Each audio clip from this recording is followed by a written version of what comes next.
Hey everyone, I'm just going to give it a couple more minutes and then we'll get started. So thank you for coming back and, spending time with me, having a chat, learning a new game. This one I'm really excited about. So let me just finish getting set up here and then we will get started.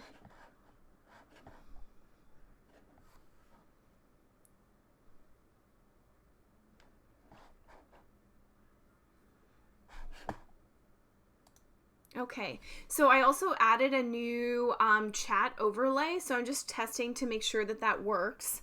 So give me a second here. Also,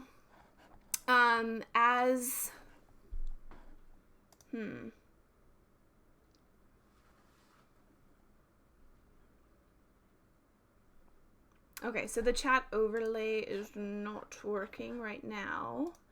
I'm not sure why it's not working. Let's see.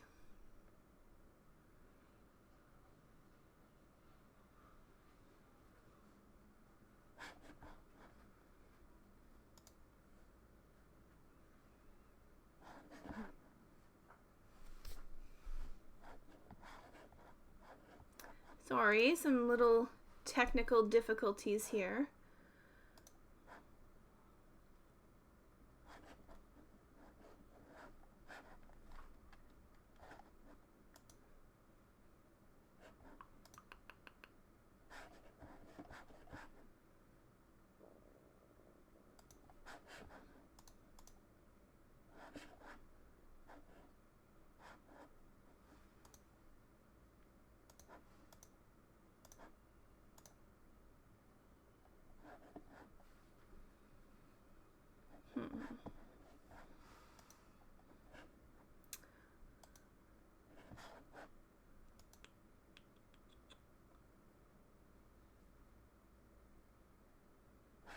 Okay, sorry about that. I'm not sure why the chat overlay is not working, but I'll figure that out another time. So I'm so glad that everybody's here. So welcome, and I'll just pay attention to the chat over here on the side, and then we can get started. So this is Coimbra. This is the game we're gonna be learning together today. It is a 2 to 4 player game, and it's about 75 to 120 minutes. And it's published by, I can see here, sorry, Spiel. If I'm saying that correctly, I'm not really sure. I think they are affiliated with Plan B Games because I remember seeing them sharing a booth at Origins and at Gen Con. So I think they're affiliated in some way. Now, I did get to playtest this game at Origins and then again at Gen Con before I committed to it, and it is a fantastic little Euro. It's it's funny because I guess weight of games is always really subjective, but I don't find this to be a particularly heavy game. The like most games, the rules aren't super difficult, but there are a lot of different strategies, and there are different couple things on the board too that I'll explain to you as we're going along, but there are different victory point tracks here, or tracks here that you can see. So you can go for a couple different ones, and then these tiles move every time you set up, so the gameplay is going to be a little bit different every single time. Now, there's also these monasteries out on the board, and they have numbers 1 through 3 here on the back, and these change up every game too. So every time you play the game, it's going to be a little bit different. And then the other thing that comes up differently each time, obviously, because there's a deck of cards that you're going to be shuffling, is these different character cards. And so I'm going to go over that with you guys too. With this game, I think it's almost more important to understand maybe some of the mechanics of the game before I go through the different phases. You're going to play over 4 rounds of the game, and you're going to go through 6 different phases. So, or no, 5. 1, 2, 3, 4. Yeah, sorry, phase E, so 5. Apparently I can't count. So the game involves dice drafting as well as card drafting. And then based on what you get, it's going to generate different abilities, different effects, and different ways to achieve victory points. So there's a few things that you want to pay attention to in the game. Now, for the purpose of the dice that you're rolling, so if you're playing a 4-player game, you're going to have all the dice. If you're playing with less, then just follow through the rule book and you'll remove dice. There's also these added little dice tokens that you will add to the game if you're... Sorry, let me do that again here. That you're going to add to the game that basically remove cards as you're playing along. So it's an interesting kind of block mechanic to make up for the missing players. Okay, so one of the things that I found to be the most important with this game to know before you play is that the color of the dice matter for collecting income. And so you're going to collect income in your phase C, so the third phase of the game. Based on which dice you draft, you're going to collect income. So as you can see, all these colors correspond to a track over here. Now, throughout the game, like I said, you're going to be drafting these dice during phase B, which the pips will matter then. But when it comes to collecting income, it's only the color that matters. So that's an important thing to know before you're drafting, because when you want to collect the different income tracks, so I'll explain the income tracks real quick on the board here. So these shield icons, which you're going to see everywhere on the board at different locations, represent the guards. So it's essentially a form of income, and I'll get to that. And then you have coins here, which is, again, a form of income. Then you have the purple track, which is the... I forget the name of it, but anyways, it moves your pilgrim around to the different monasteries around this pilgrim board here in the center. And then this last one here is just straight up victory points. So based on what you want to collect in the game, you have to draft dice of that color. So that's important to realize. Now, the other thing I'm going to show you here, and it's off screen, is your individual player board. So you can see here, this is your player board. And on this, you have two forms of income. So up here at the top, you have your guards. And then down here, you have coins. So that's the two form of income. And then you can go all the way up to 20 of each. If you gain any excess above that, then you lose that. Now, the other thing that you'll see down here on the bottom of your player board is a very, a good reference for what phases that you go through. So it has phase A, B, C, D, and E that you go through. So it's, obviously, I mean, you use it, but it's a really good reference to in case you forget what you're doing. So each person starts with 3 of these little die holders to indicate which dice that you drafted. And then you will also have a series of these little round tokens, and those are to mark which monasteries that you visited. Okay, so let's just get right into the game, and this will make a whole lot of sense. So when setting up the game, again, follow the instructions in the rulebook. I'm not going to go over that with you because it's different for each player count. And I always think it's a good idea just to read through it because then it gives you a better sense than having to follow along on the video here. Now, so I set up for a 4-player game. In this, you're also going to randomize the turn order. So just choose whoever you want to go first. There's a couple things that you're going to notice that are important. So next to this turn order chart, there is also these little crowns. So the crowns are important in the game for determining turn order. So the more of those that you collect, the higher up on the turn order that you're going to go, which, as you can understand, for any drafting game, so whether it be dice, cards, going first gives you the first pick of those dice. So it's nice to be able to go first. And obviously there's a bit of help down here. So if you're starting in 4th place, it's a little bit hard to see here, but you're going to automatically gain 2 coins for the next, or 2 crowns for the next round. So it gives you a little bit of a bump to help you get into that first position when you're in the last position. It's also important to know that for turn order, which we're going to do during phase D, that if there are any ties, let's say that yellow and red were tied, they actually reverse on the turn order. So if you were 3rd, then you would go 2nd, or vice versa.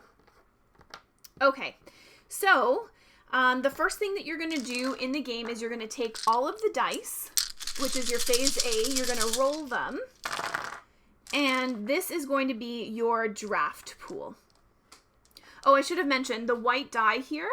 If you draft this die, whenever you go to collect income in that later phase, like I said, you can move your little income track here along any of the tracks of your choice. Now, when you start the game, you're going to start with 2 cards. So 2 of these character cards that you will take at the start, as everybody else does. You're also going to choose which spot that you want to be on this track here. So when it comes to setup, you're going to either choose 2 cards or choose the starting order, or the starting corner here, because you can only go in the one direction. You can't go back on this little blue track, but once you get out here, you can go around. So it's nice to be able to start in the corner or the area that you want to start in. Now, I've just randomly given myself 2 of these cards here. So I'm going to go over a little bit of the card information here as well. Now, I don't want to lose my light. Okay, so on this card, for instance, we can see here, there's a couple different things on it. If I can get this in focus, there we go. So obviously the card is going to be of a specific color. So the color of the card is going to determine which influence track it moves up. And so in this case, this is green. Now you're going to see that this is the influence track here, green, and then right underneath it is going to tell you how much your token moves up. So in this case, it'll move up 1 on the green track. So I would go over here and I would move 1. So I've gone ahead and done that already. Now, also at the bottom of the card here, you're going to see that this one is labeled with a C. So that means that this ability triggers during phase C of the game. So pay attention to what you have. Now, the second card that I've got also is a gray card, and it has 1 influence. So I would move my token up 1 on the gray track.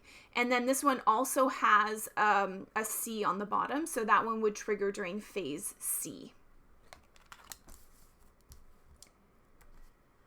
Okay, so let me show you a couple other cards that have different things on them. I think we've got all 3. Yeah, we do.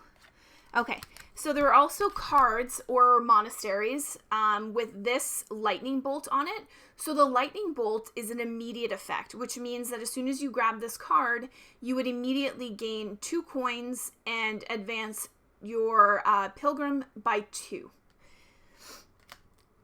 This other one here, sort of the same idea. It would be during phase E. So this one in particular says that you can advance 1 of your tokens on any one of the 4 tracks, and you also gain 1 of the shields here on your income track. Now the last one here, this one, which is the exclamation point, that one shows you, I'm sorry, this keeps going out of focus here. Let's see if we can, there we go.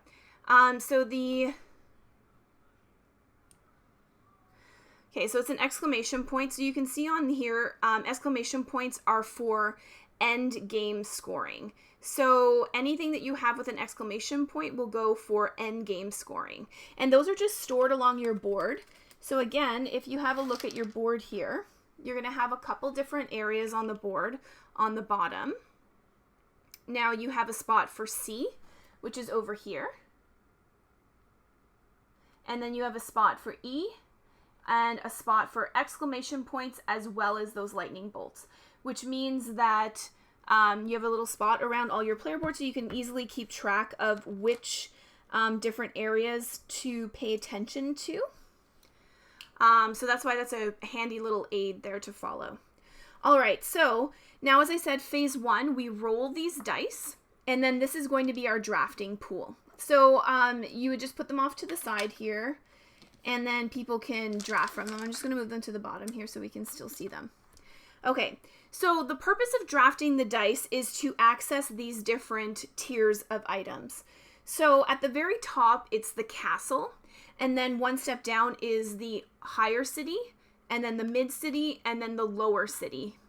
So based on whatever one that you're at, you're going to access different series of cards and or tokens. If you're going and drafting a die into the castle area, you have access to these tokens here at the top. So they will just do basically whatever the token says. Oh, I don't know why this is not focusing today. It's driving me nuts. Let's see if this will work. Okay, that's better. So, so we can see here that this one in particular, you can gain either 7 shields or 7 coins immediately. And then they're all different, so they all do different things. You can have a check in your rulebook here to tell you what they do. They also have crowns on the bottom of them. So remember when I said that those crowns will impact your turn order, so the more that you have collected, the higher up in the turn order you'll be. Now, the other thing that's up here to draft is one of these castle pieces, but it also has this guy here. So it has 3 pips on it. So essentially when you take that one, you can add it to any one of your drafted dice to bump up that pip value. So that matters because when you're drafting anywhere in the city, the higher pip value will be able to draft first.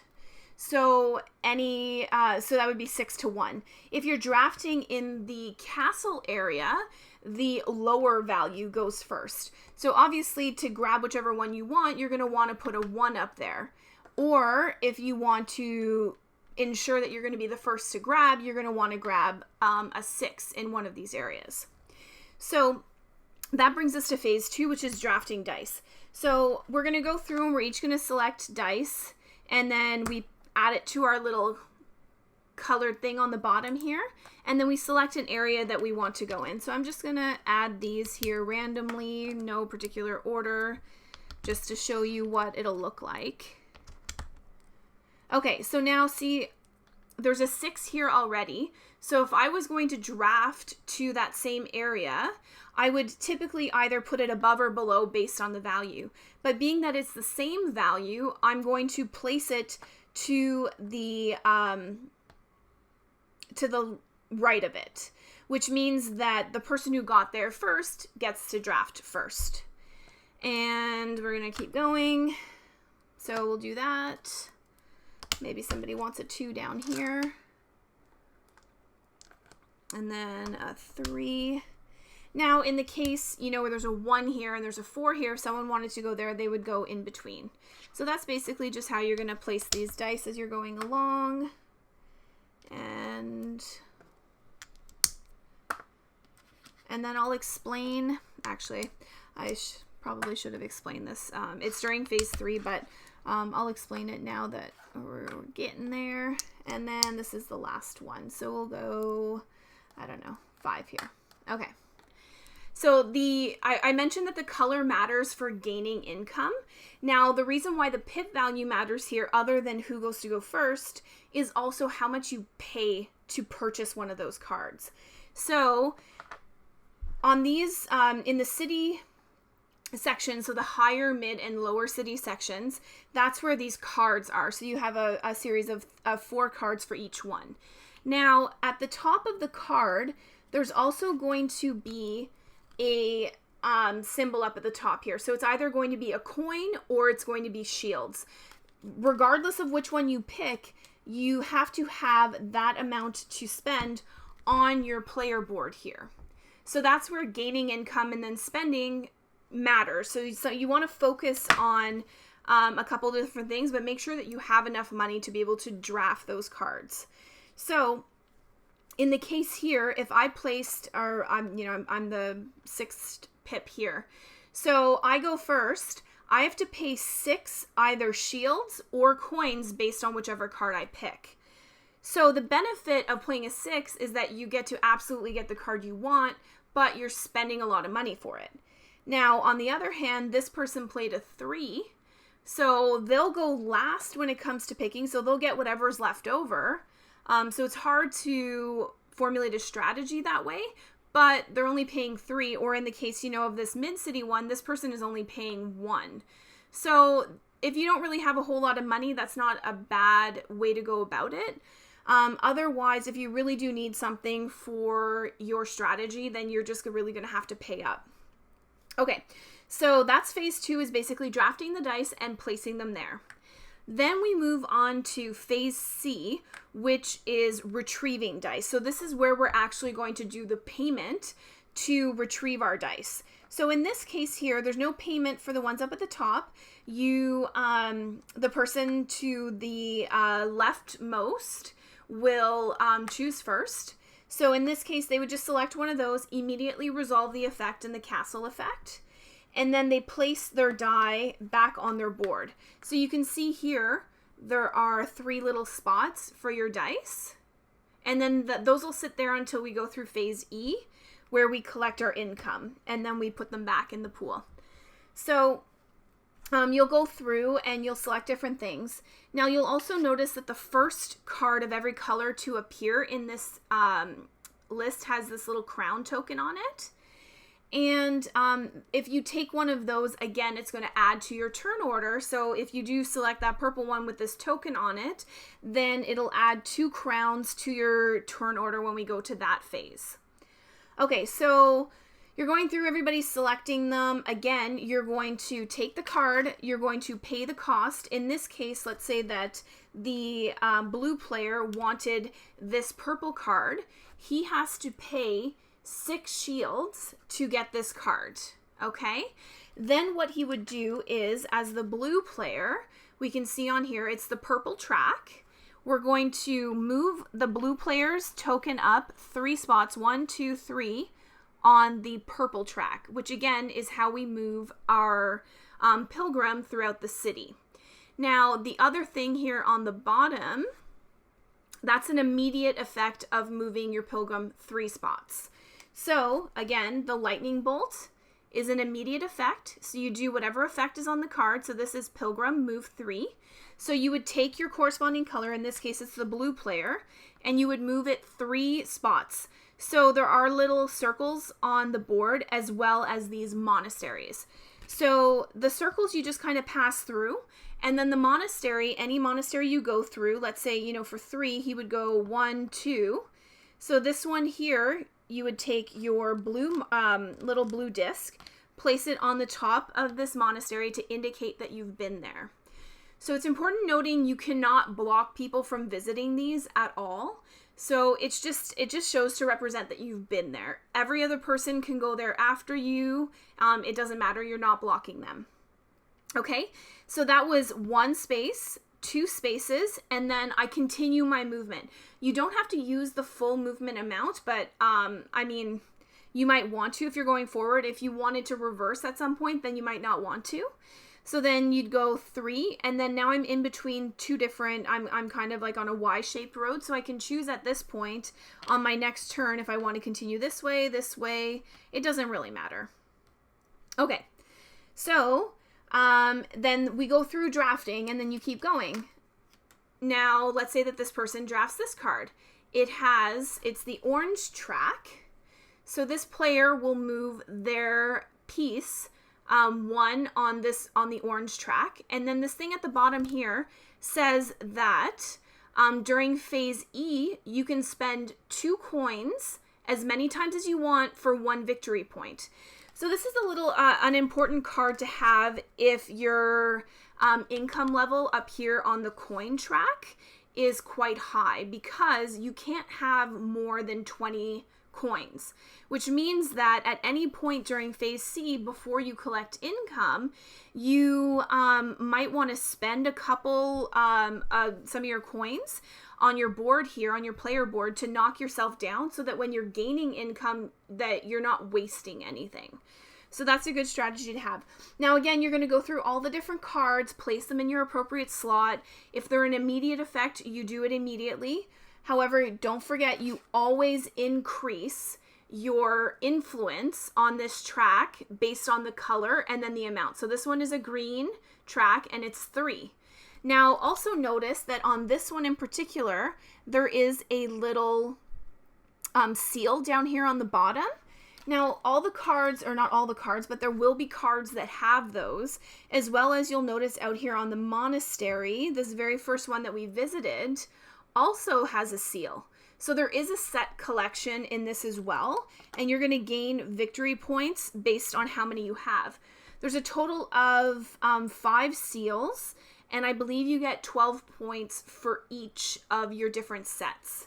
Let me just grab this real quick. I'm going to check just to make sure. My apologies.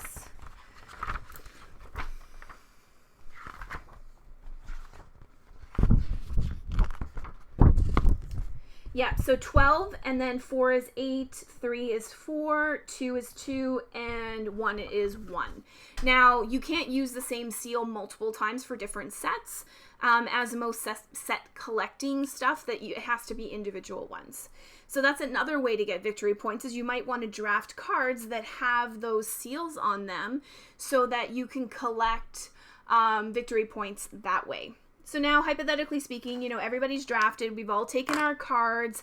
We all have our dice back on our little trays here. We've done immediate effects and, you know, we're moved around the board. These are all moved up. I don't know. Let's say it looks something like this. Okay. These are gone. I'll take my blue because I'm showing you guys how it works with blue. Okay. Oh, sorry. I forgot to mention also, during phase C, if for whatever reason you can't pay for something, you can always do something called a distress action, which means that you can take 2 guards and 2 coins, and then you just bump that up on your income track on your personal board. So most games have that kind of fail-safe in it, that if you really wanted a card, you could skip that drafting action and collect some income so that on the next die that you're drafting, you might have enough. So if you only have 4 income, you really need that 6 for that next one you absolutely need. Take a distress, take a distress action, collect 2 of each, and then you can purchase the one on your next turn. Okay, now we are going to go into phase D. Also, sorry, I should mention as well that was phase, obviously, we're phase C here. So on the bottom of your board, see how you have that area tucked under for where your cards were? So don't forget that if you have any of these cards here that have a label C on it, to do that bonus action. So in my case, if I've collected any cards, orange cards, I would collect 1 coin and 2 victory points. If I've drafted any cards that require a payment, so those are the ones that have a red banner on them, it costs me 1 less during phase C to do that effect. Do we have any? I don't think I have any of them out. So let me look through this deck real quick so that I can show you. Okay. Oh, here. Okay. Well, that one's an immediate one.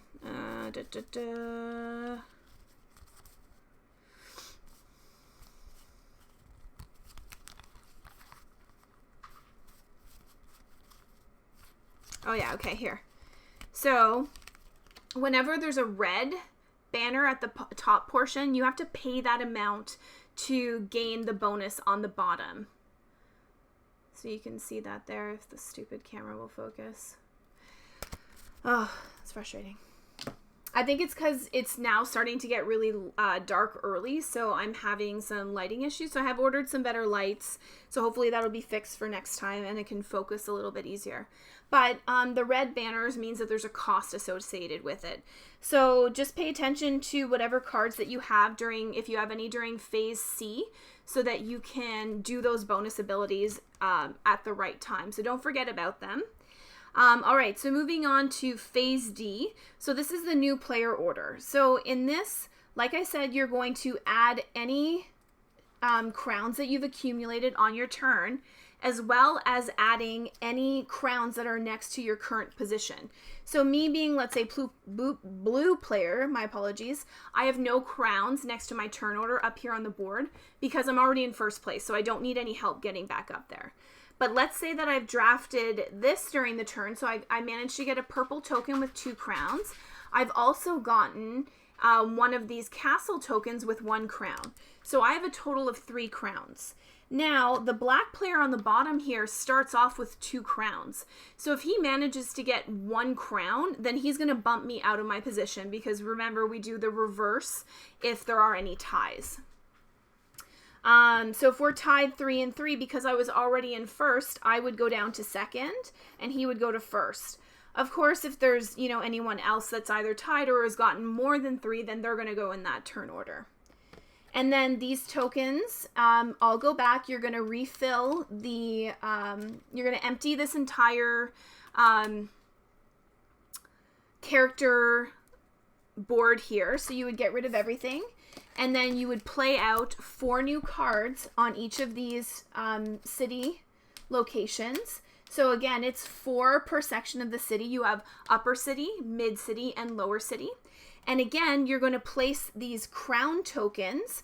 So this is exactly the same as what you would do during setup, only you're going to do it every round. You're going to place the crown token of each color on the first that comes up in the first row. And then you're going to go to the second row, third row, then fourth row, and make sure that you have all of those given out.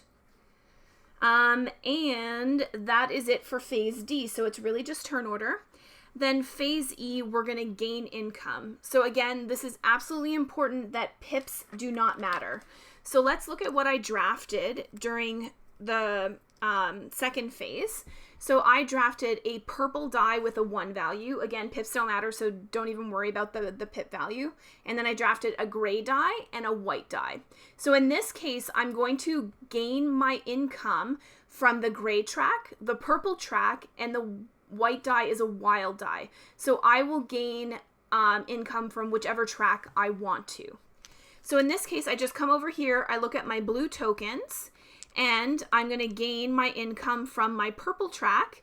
So I'm on 2 pilgrim moves. So you can see this one over here is 2. Then I would take my pilgrim, I would move it 1, 2. Then I put that die back. I gain my empty little guy for the next round, put it back on my board. Then I do the same for gray. Again, the pip value doesn't matter. It doesn't matter that it's a 6 anymore. I just know that I'm collecting income based on my gray track. So put the dice back in the pool, take my little holder back, and then I gain 3 shields. So on my player board here, I would move this guy here 1, 2, 3 on the shield portion to show that I've gained 3 shields. And lastly, I have this white die. So if you remember, I said the white die is wild, which means that I can use this for any track that I want. So right now, I can either gain 2 more movement on my pilgrim and then collect whatever, spots I pass through. I can gain 3 victory points for the green track, or I can gain 3 more shields for the on the shield track. Now I could gain, because we all start with at the very bottom here, which is 1 of everything. So I can gain that one if I want to, if I really needed 1 coin. So I'd go down here and then just choose, put the die back in the dice pool, and then place this back on my board. Again, because we are in Phase E, you want to pay attention to if you've collected, here's a couple here. If you've collected any cards here that have bonuses that will trigger during Phase E. So in the case of this guy here, this is 2 coins for each orange die I have on my board. So if I have this guy waiting, he's going to give me bonuses for orange. When I'm drafting my dice, obviously I'm going to want to try and go for orange dice to gain those extra bonuses. And now this guy here is just a straight up, I move my income token or my influence token on any one track, plus also gain a shield. So there's a couple different phases in which you have to pay attention to these cards. So in this case, phase E, it's clearly labeled phase E. You would look down there and try and trigger that. Or you know, resolve it if it triggered. Okay, and then lastly,